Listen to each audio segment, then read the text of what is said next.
முதற்கண் அவைக்கு எனது வணக்கம்.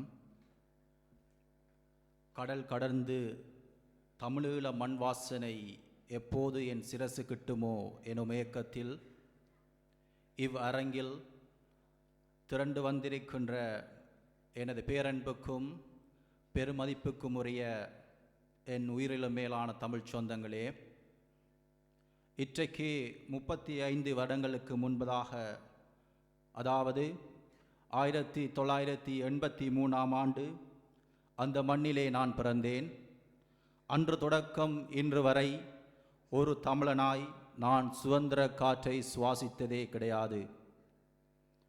அவ்வகையான கால ஓட்டத்திலே அனைத்துலக மனித உரிமை ஸ்தாபனத்தினுடைய ஏற்பாட்டிலே மிக பிரம்மாண்டமான முறையிலே நடாத்தப்பட்டு கொண்டிருக்கின்ற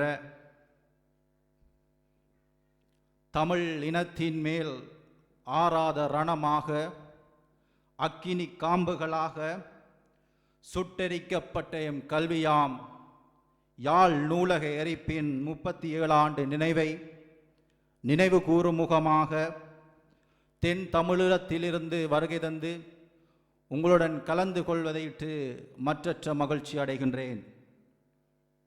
அந்த அடிப்படையிலே அந்த காலோ நீரோட்டத்தினுடைய தன்மையை அறிந்து எப்போதும் மத்தியில் எழுச்சியாய், புரட்சியாய், ஈழ தாகம் நிறைந்தவராய் அளாவித் திரிகின்ற, இதற்கு முன் நான் இந்த அரங்கில் வருகின்ற பொழுது ஏறத்தாழ ஒரு 16 வயது மதிக்கத்தக்க ஒரு தம்பி என்னிடம் கேட்டார்.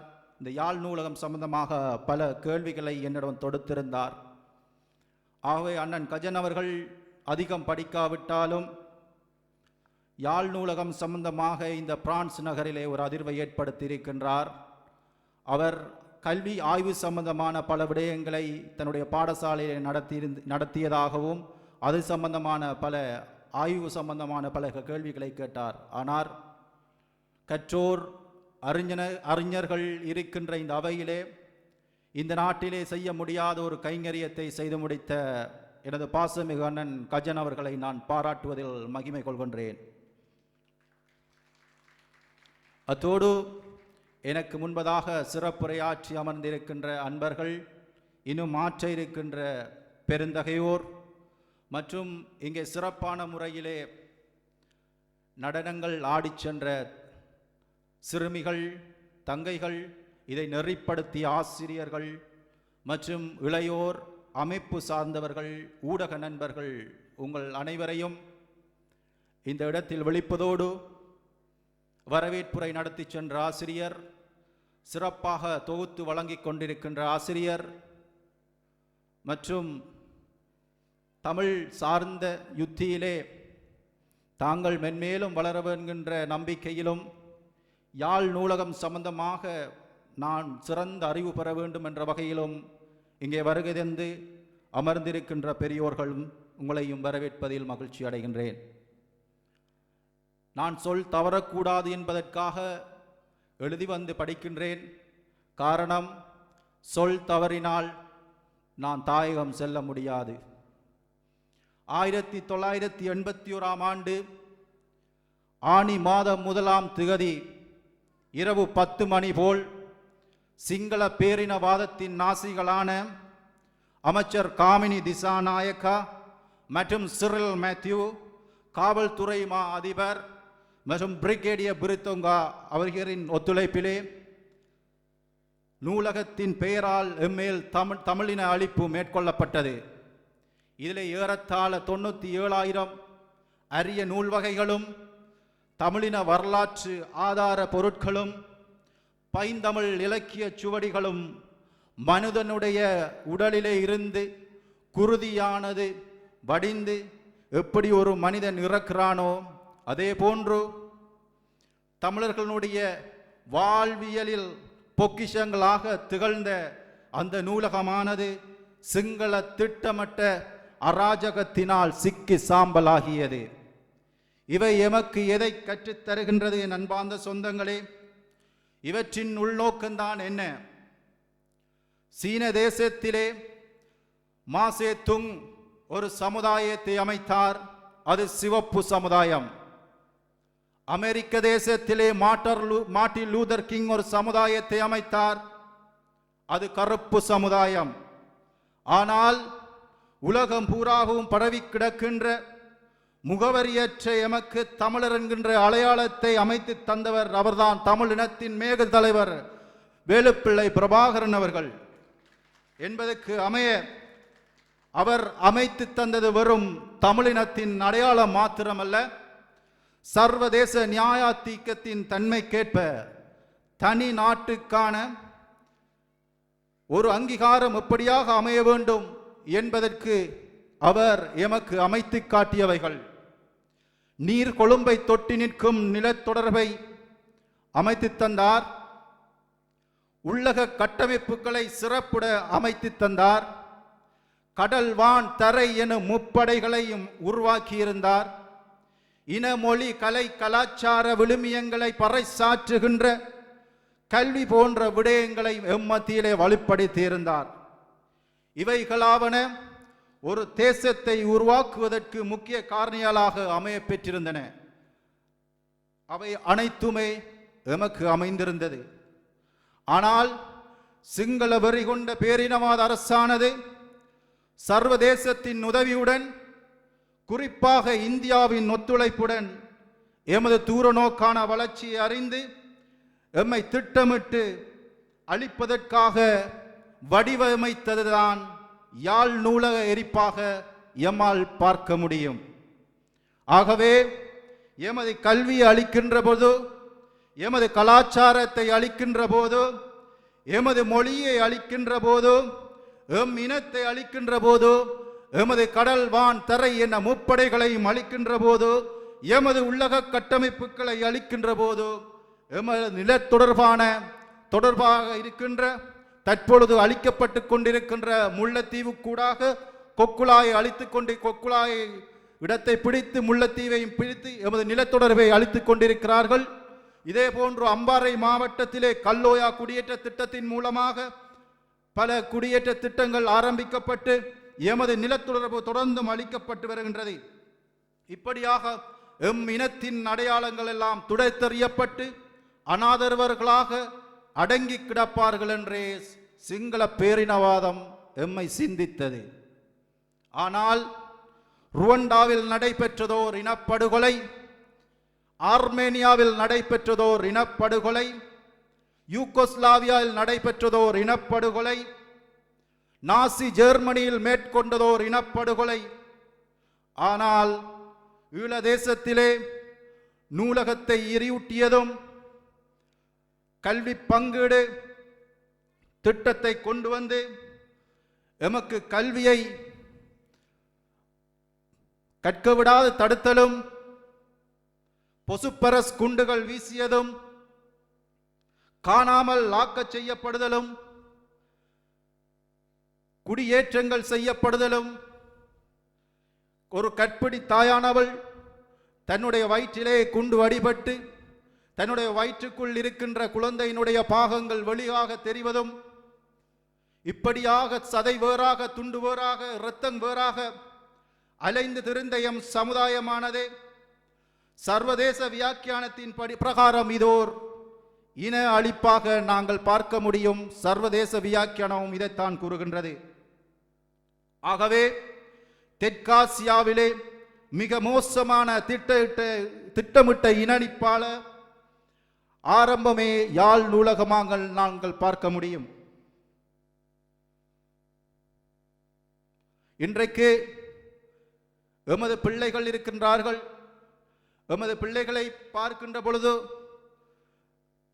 சிலர் எமது வரலாறுகளை அவர்களுக்கு கற்றுக் கொடுக்க நாங்கள் தவறி வருகின்றோம். எங்கள் வரலாறுகள் எதை கூறுகின்றது என நாங்கள் பார்க்க வேண்டும்.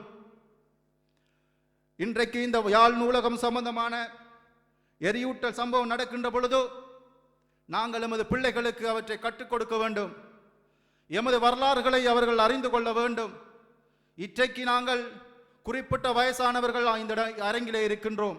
ஆனால் அடுத்த சந்ததிக்கும் நாங்கள் அறிய கொடுப்பவர்களாக, தெரிய கொடுப்பவர்களாக, அடுத்தது எமது திட்டத்தை எமது பிள்ளைகளும் சந்ததியும் தொடர்ந்து நடத்தக்கூடியவர்களாக இருக்க வேண்டும் என நான் கேட்டுக்கொள்ள விரும்புகின்றேன். அன்பான என் சொந்தங்களே, நாங்கள் யூன இனத்தை நான் ஒரு உதாரணமாக பார்க்க விரும்புகின்றேன். உலகம் பூராகவும் அடிமைகளாகவும் பாலியல் தொழிலாளர்களாகவும் விற்கப்பட்ட அந்த யூத சமுதாயம் தாங்கள் சில இடங்களிலே உலகத்திலே பரவி கிடந்த பொழுதும் அவர்களை குறித்து இன்னொரு சமுதாயம் ஏளனம் செய்த பொழுதும் அவர்கள் ஒருபோதும் சலித்து போகவில்லை. அவர்களுக்குள்ளே நம்பிக்கை கொண்டிருந்தார்கள். அவர்களுக்குள்ளே ஒரு மகுட வாசனமாக நாங்கள் மீண்டும் சந்திப்போம் என்ற வாக்கியத்தை வைத்திருந்தார்கள். அவர்கள் பின்னேற நேரங்களிலாகட்டும், சந்திக்கின்ற வேளைகளிலாகட்டும், எந்த நேரத்திலும் அவர்கள் தங்களுக்குள்ளே கூறிக்கொள்வதை நாங்கள் மீண்டும் சந்திப்போம் என்று. அந்த வாசகமானது இறுதியிலே அவர்களின் தூர நோக்கான சிந்தனையும் தூர நோக்கான செயற்பாடும் அவர்களுக்கென ஒரு தனி தேசத்தை உருவாக்கியது. என் அன்பார்ந்த சொந்தங்களே, இந்த நூற்றாண்டில் எங்கே இருக்கின்றோம்? எமக்கென, எதிர்காலத்துக்கென எமது வீரர்கள் ஆற்றிய பங்களிப்பு நாங்கள் எப்படியாக பார்க்கின்றோம்? இன்றைக்கு ஒரு போராட்டத்தை நாங்கள் ஒரு வடிவத்தை பார்க்கின்ற பொழுது தரையிலே குழி தோண்டி ஒரு கம்பை முறித்து அதை இடித்து அந்த அரிசியை எடுத்து அதுக்குள் நெல்லை போட்டு கம்பினால் இடித்து அந்த அரிசியை எடுத்து துணியினால் அரித்து ஒரு நேர கஞ்சி காய்ச்சி குடித்து போராடியவர்கள் எமது வீரர்கள். அந்த போராட்ட வீரர்களுக்கு நாங்கள் செய்ய நினைப்பது என்ன? எமது ஒற்றுமையின்மையை காட்டப் போகின்றோமா என்பது வேதனைக்குரிய விடயமாகும். எனவே அன்பார்ந்த சொந்தங்களே, இனியும் நாம் பிரிந்து நில்லாது எமது வளத்தையும் பலத்தையும் கல்வியையும் ஒற்றுமையையும் பயன்படுத்தி சுதந்திர காற்றை சுவாசிக்கும் மக்களாக நாங்கள் மாற வேண்டும். ஆகவே நாம் யாழ் நூலக தாயின் நெருப்பில் வீறு கொண்ட சிங்களத்துக்கு விடை கொடுக்க முயன்ற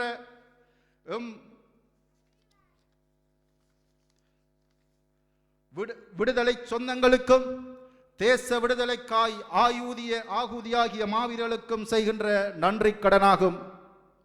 யாழ் நூலக எரிப்பிலே ஆரம்பித்த இன அழிப்பின் வடிவமானது முள்ளி வாய்க்காலிலே தொடர்ந்து இந்து சமுத்திரத்திலே தமிழர்களுடைய குருதி நனைந்து கிடந்த பொழுது அதற்கு ஒத்தாசையாக இந்தியாவும் இருந்தது.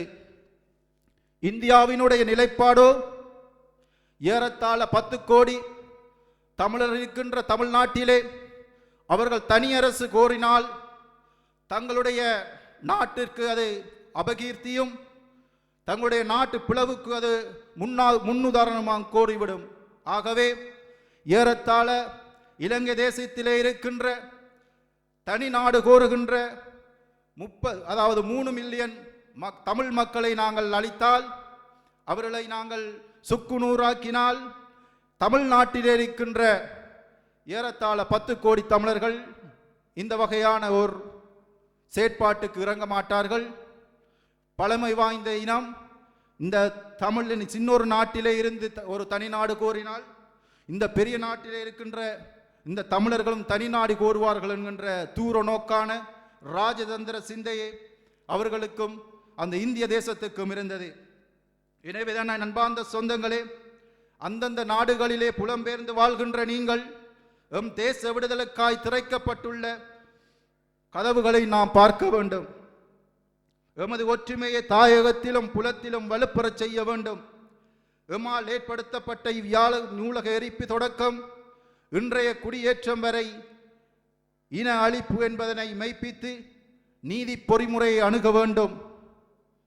தமிழர்களுக்கென அரசியல் தீர்வு கிடைக்கும் வரை தமிழீழ நிலப்பரப்பிலே இந்த குடியேற்றங்களையும் மேற்கொள்ளக்கூடாது என தமிழ் அரசியல் தலைமைகள் அதை பறைசாற்ற வேண்டும், அரசுக்கு எடுத்துச் சொல்ல வேண்டும்.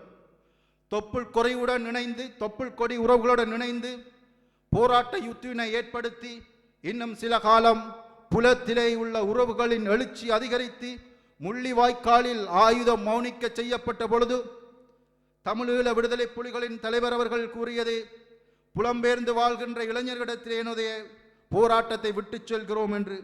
ஆகவே இங்கே இருக்கின்ற இளைஞர்கள் சிறந்த வழிகாட்டியாக, நாளை யுகத்தின் தலைவராக எமது சமூகத்தை வழிகாட்டக்கூடிய எதிர்கால சிந்தனையாளர்களாக வளர வேண்டும் என கேட்டுக்கொள்வதோடு, எமது வடகிழக்கு தாய் நிலத்திலே துண்டாடப்படுகின்ற நிலங்களை முடிந்தளவு புலம்பெயர் வாழ்கின்ற எம் சொந்தங்கள் கொள்வனவு செய்து அதை வலுப்பெறச் செய்ய வேண்டும்.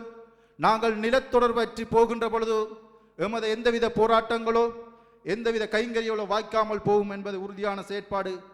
ஆகவே இந்த சந்தர்ப்பத்தையும் பேரரும் பேற்றையும் எனக்கு வழங்கிய சந்தர்ப்பத்துக்கு இந்த அவைக்கு நன்றி கூறி விடைபெறுகின்றேன். நன்றி.